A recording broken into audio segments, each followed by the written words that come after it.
moment de la découverte du soufflage, naît à Rome un nouvel empire qui marquera de son sceau toute l'Europe occidentale. Son premier maître, l'empereur Auguste, qui ne tarde pas à ajouter l'Égypte à la liste de ses conquêtes en 30 avant Jésus-Christ.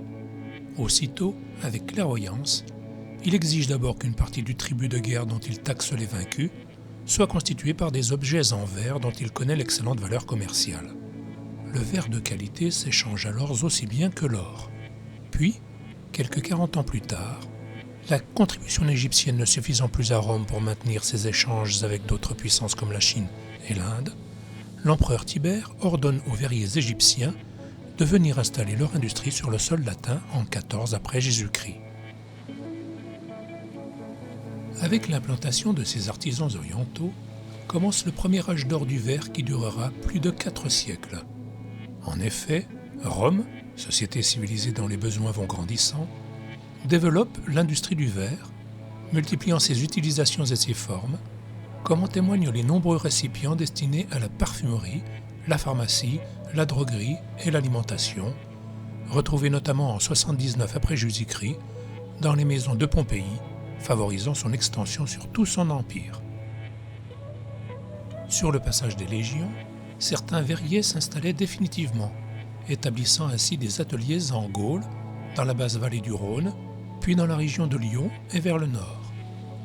Au IIIe et IVe siècle, les verriers sont implantés à Strasbourg, Trèves, Cologne et d'autres encore.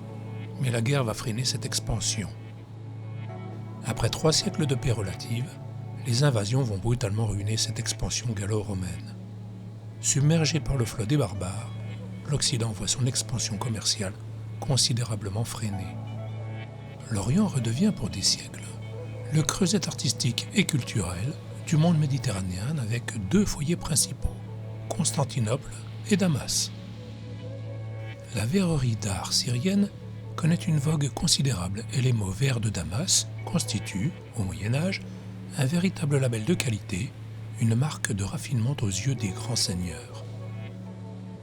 Le terme verre de Damas qualifiait toutes les fabrications verrières du monde islamique, dont les plus réputées sont les fameuses lampes de mosquée fastueusement décorées d'émaux colorés.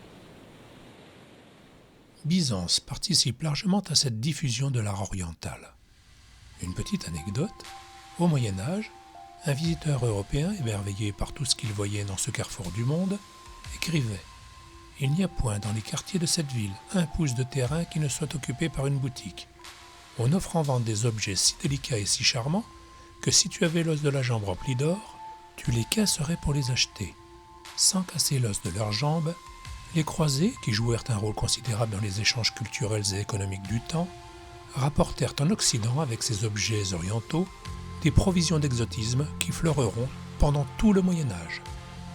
Admirez cette magnifique cruche à épaulement galbé en verre islamique de Damas, une pièce unique réalisée en 1880.